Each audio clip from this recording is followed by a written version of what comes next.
Well, it appears as though the case revolving Panama and the meteorite alien organism, whatever it was, is coming to an end. In this next, and what may be the last video of this creature, he takes it and releases it in the wild, basically in a body of water in some sort of building.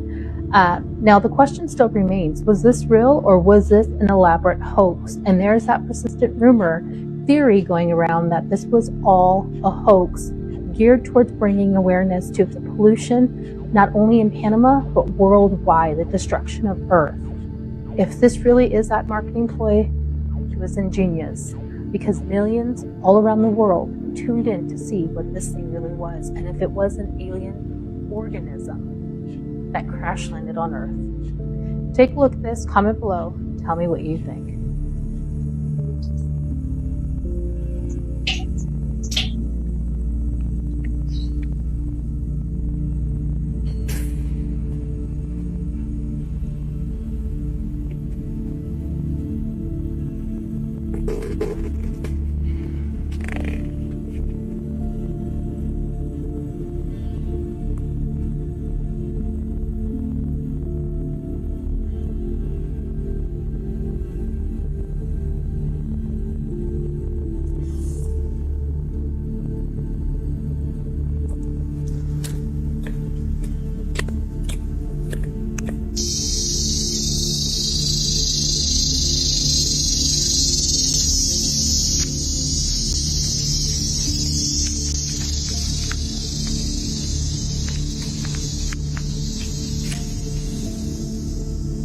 Aquí siempre está.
I still think this whole thing was just an elaborate hoax that got way too out of hand, that got way bigger than this guy ever thought it would get. Now I think he's just acting like he tried to kill it. But I did tell you guys I would follow this story to its conclusion. I added in the clip of the thing moving in the water. I'm pretty sure that came from someone else's TikTok channel, not Panama Ken's, but that's supposed to be that alien being. I think his video was intended to show that he drowned the thing, and then someone else created the clip of it swimming because they're wanting to keep this story going. There's a Reddit user who claims that this is a silicone-based polymer known as PDMS mixed with hexane. Apparently, as PDMS absorbs hexane, it expands. And he says that when the solvent evaporates unevenly, the polymer contracts irregularly, creating jerky, breathing-like motions. I can't help but to assume that's the explanation. It just doesn't make sense that some government would not intervene if this was real. It couldn't possibly be anything but a hoax. But what do y'all think? Are any of you still convinced? Have you been following what's been going on in Pace, Florida? Residents were asleep when they were startled awake by a crazy weird sound coming out of the sky around 5 a.m. Check it out.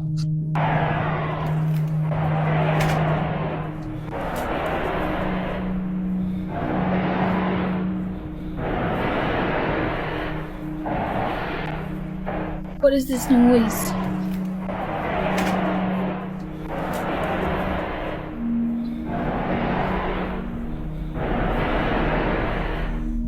So we all just got woken up to some disturbing sound all through the whole area. I just called 911 and they said they've gotten like over 50 calls about it.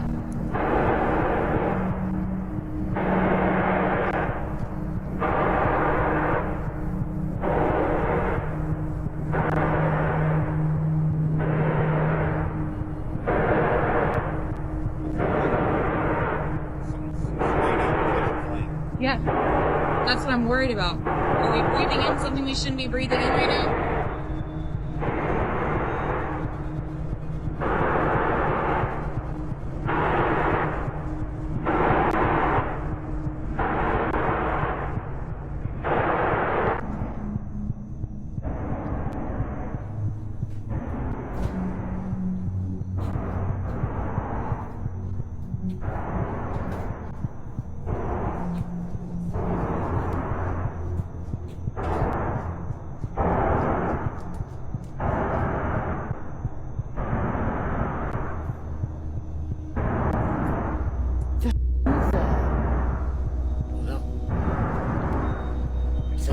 They say they did it on that last night too, but I didn't hear it. It happened about 5 o'clock.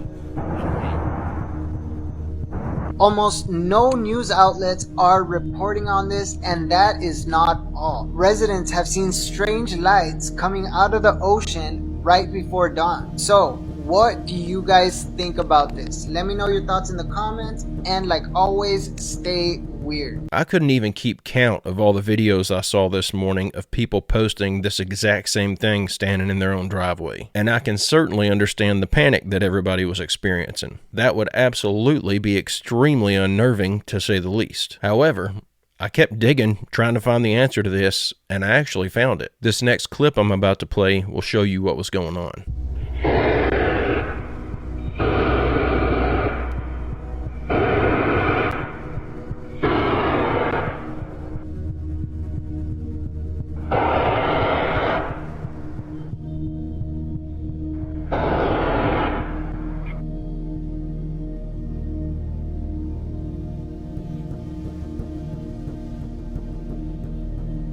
There usually is a reasonable explanation. You would think at the very least they would contact local authorities and fill them in on what's going on so they can relay that information to concerned citizens calling into 911. According to reports, a steam line at the Santa Rosa Energy Center, a natural gas-fired power plant, malfunctioned, causing it to trip. That would be one heck of a sound to wake up to, though. Hey, don't forget to click like and subscribe if you haven't already, and don't forget to drop your theories and your comments in the comment section down below.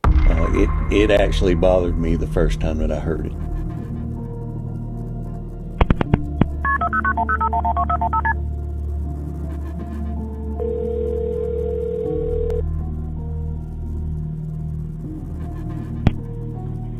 Henry County 911, what's the address of your emergency? I'm driving on 210. I just crossed the Black River, and I thought I saw a guy standing on the side of the road bleeding. Okay, where are you at, sir? I'm on 210. I just crossed the Black River. I'm heading towards 53 East. I just passed Patriots Watch. Okay, so you're over near Morse Creek? Yes. Okay. And did you saw a man standing on the side of the road?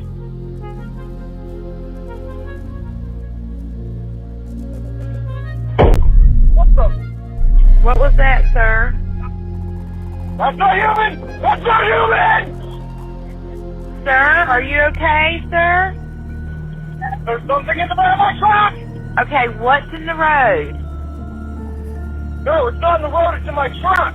In the bed! There's something in the bed of your truck?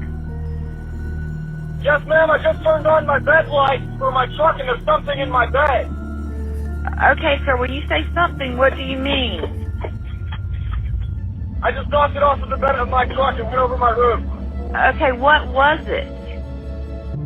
According to the CAD notes and the deputy reports, this thing jumped into the back of his pickup truck and began to actually beat on the top of the cab of his truck.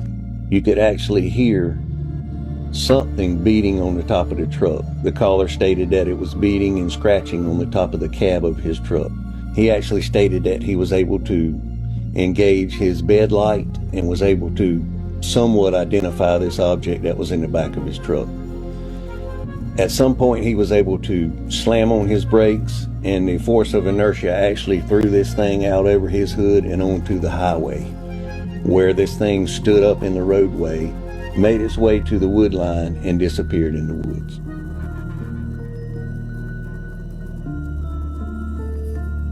I tried to find confirmation on this story. I really wanted it to be real, and maybe it is, I'm not saying it's not. But I did find this article that's supposedly an interview with the driver named T, this guy here. Here's what the article says. After seeing the creature in his truck, T says he came to a screeching halt. He estimated that his car went from going 80 miles per hour to around 35. This caused whatever was in the back of his truck to flip over it and land on the road. Quote, and all I see is this super scrawny long body just fly over my truck in a ball, rolling. As I'm swerving to the left, I see it stand up, and it is easily taller than the truck. I'm 5'10". The truck is about 2 inches taller than I am, and this thing was easily like maybe 7 feet. And as I pass it, I look in my mirror and I see it bolt to the left into the woods. It looked like somebody took a normal human and stretched them out, starting with the limbs. Abnormally long legs and arms, and it just took off into the woods. But apparently, when he was examining his truck after the event, he found claw marks and scratch marks all over it. But the article goes on to say officers couldn't identify what he saw at the time. They couldn't make a determination on if it was human or not. But of course not. They weren't witnesses to it. I don't know though. This kind of sounds like a well-executed fake 911 call to me. But y'all know I'm quite skeptical with certain things. What do y'all think happened here? This is where it gets weird. This man literally looked at me and my friend, I wasn't alone. My friend was with me the whole time. This man looked at us and said, he literally looked at us and was like, do you two girls want to do stuff to prove you can be trusted? So after that creepy conversation, she goes back home. She receives a strange call. This is probably one of the creepiest voicemails I have ever gotten. Hi, you don't know me, and I don't think you'll find out who I am. But since you're a TikTok investigator, or wannabe, let's see if you can find out. Let's play a little game. Did you like the trunk in your backyard? Go out and find what's in it. And I bet nobody will get involved because it's Like, what was that at the end? The end is what creeps me out. And I bet nobody will get involved because it's And I bet nobody will get involved because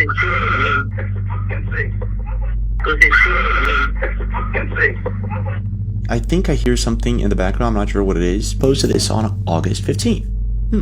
So I live in Virginia, and in my neighborhood, we have a creepy ice cream truck driver. Just a couple of months ago, over the summer, the ice cream truck was rolling around the neighborhood.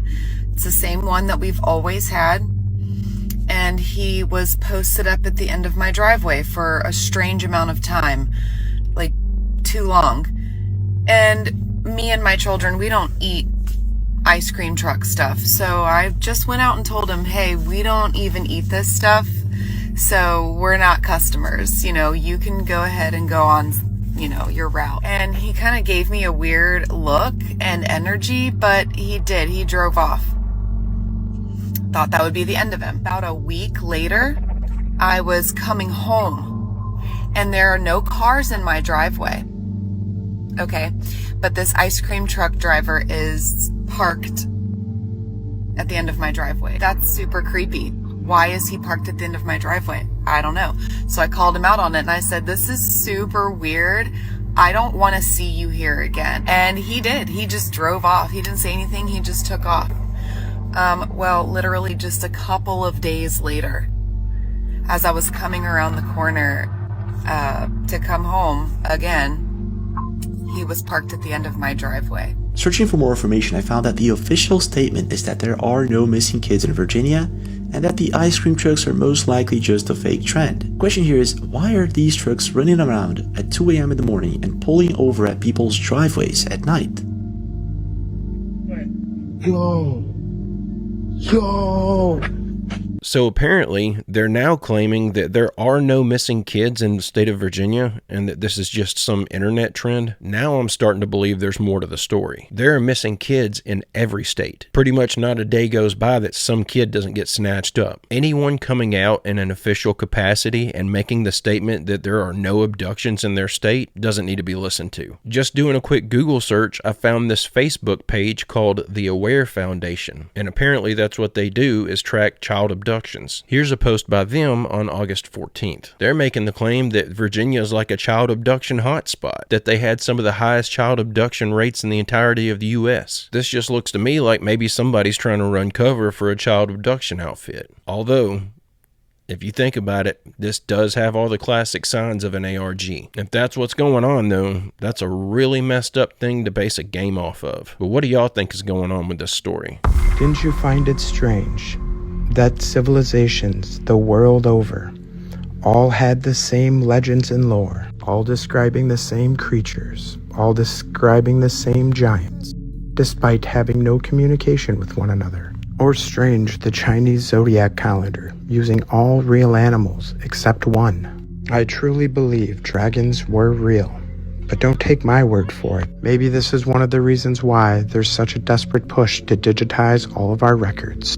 Because when we start looking into the paper copies, we find things like this that completely contradict the narrative. This photo accompanied an article published in the LA Times on March 18th, 1882, describing a winged serpent attacking a Southern Pacific passenger train. Or excerpts from this book, The History of Four-Footed Beasts and Serpents, published in 1658. Or how about this dictionary definition from as recent as 1946? You can pause to read it, but the important line there highlighted, now rare, not mythical, not make-believe, now rare. Or how so many of the lucid community are such fans of trusting the science. How about an 1806 scientific reference book? This is why if you come across old copies of books, save them. Find them at rummage sales, find them at garage sales, because with just a couple clicks of a button, they can erase anything that goes against their narrative. And don't believe for a second they haven't been working on it for quite some time. This is talking about all the many different dragons. Some with wings, some without, ones in different regions like Africa and the East Indies. Every record has been destroyed or falsified, every book rewritten, every picture has been repainted, every statue and street building has been renamed, every date has been altered, and the process is continuing day by day and minute by minute. History has stopped. Question everything, friends. Until next time.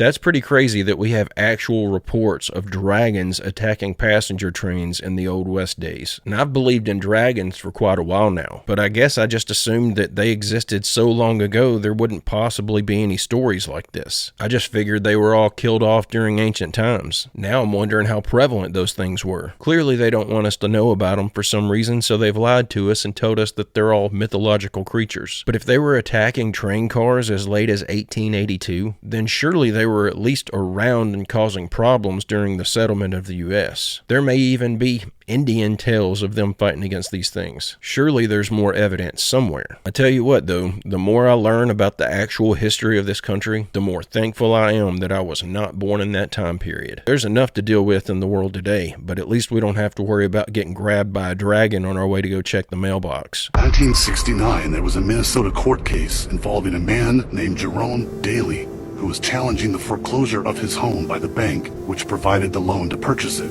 His argument was that the mortgage contract required both parties, being he and the bank, each put up a legitimate form of property for the exchange. In legal language, this is called consideration. Mr. Daly explained that the money was, in fact, not the property of the bank, for it was created out of nothing as soon as the loan agreement was signed. Remember what modern money mechanics stated about loans. What they do when they make loans is to accept promissory notes in exchange for credits. Reserves are unchanged by the loan transactions, but deposit credits constitute new additions to the total deposits of the banking system.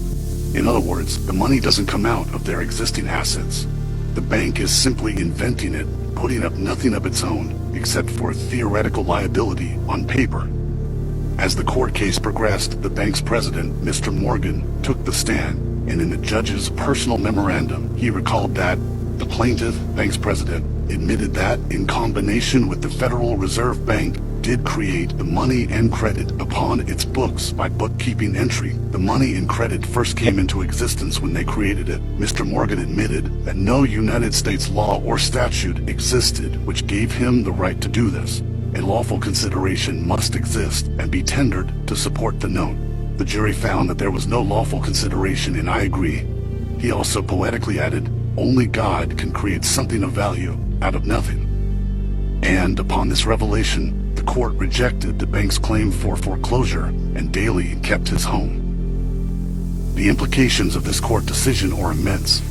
For every time you borrow money from a bank, whether it is a mortgage loan or a credit card charge, the money given to you is not only counterfeit, it is an illegitimate form of consideration, and hence voids the contract to repay, for the bank never had the money as property to begin with. Unfortunately, such legal realizations are suppressed and ignored, and the game of perpetual wealth transfer and perpetual debt continues. And this brings us to the ultimate question: why? We know why. Greed. And they don't actually have the money to give you because they're not about to take the risk of giving a single individual $700,000 in a loan and then just crossing their fingers in the hopes that they will get paid back. But if it's just imaginary money written down on a sheet of paper, what risk are they taking? Yet the money you pay back every month, that's real money. That's money you worked for, that you had to trade your time and effort for. And before you come at me in the comments, I know that's not real money. I'm saying that was money that was earned. Yet they still make you jump through hoops to get access to this imaginary money. I think this should be common knowledge. If everyone had this understanding of how this works, we could all just stop paying our mortgage and just watch the banks fall. We'd be better off without banks anyways. And it's not like we would be hurting anyone. The seller already got their imaginary money during closing. But this system we were born into is so ridiculous in the way it's run, it absolutely boggles the mind. We would almost be better off just going back to a bartering system.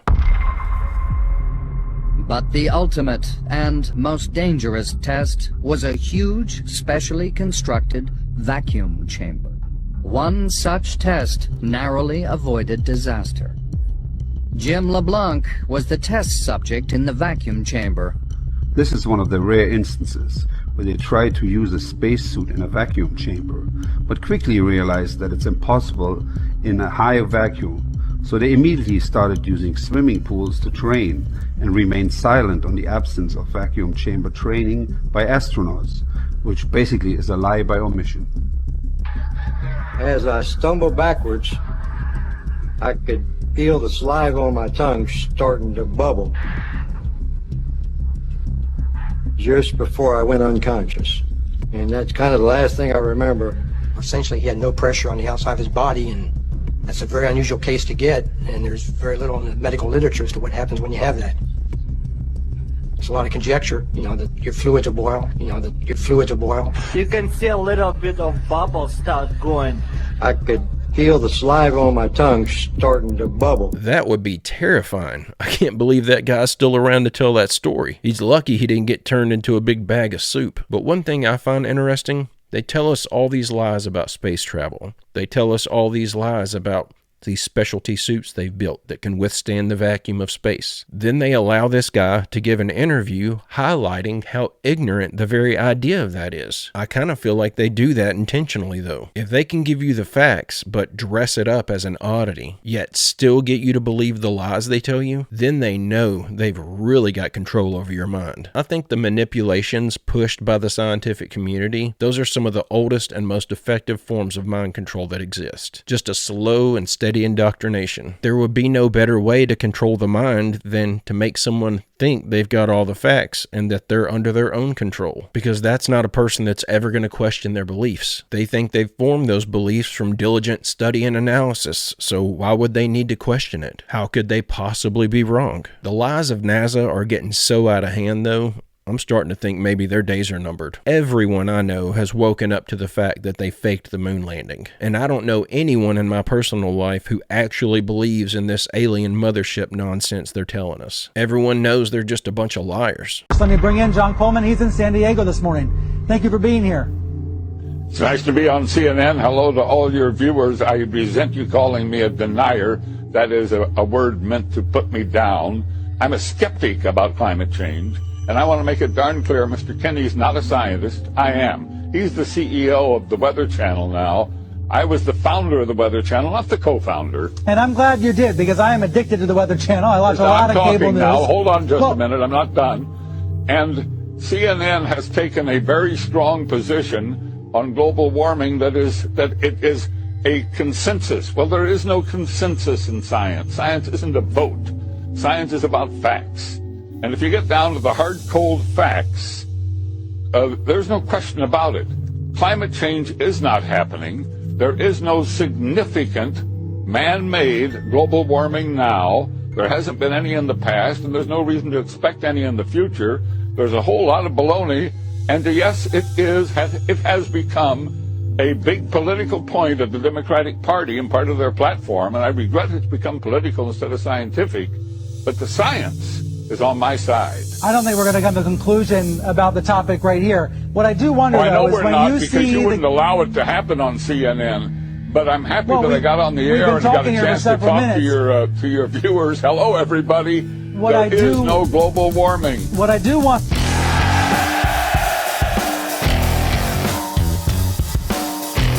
That clip never gets old. I just wanted to end on something fun for the day. We've been really getting into some heavy topics here lately. There's a palate cleanser for everyone. But guys and gals, I'm going to go ahead and end the video right there. I hope y'all enjoyed these clips we watched together today. I'll be back tomorrow with another video. I hope you come back to join me. Don't forget to leave a like and subscribe if you haven't already. And don't forget to drop your theories and your comments in the comment section down below. But guys and gals, I hope everyone has a great, safe, fantastic rest of your day. And I will see you all tomorrow.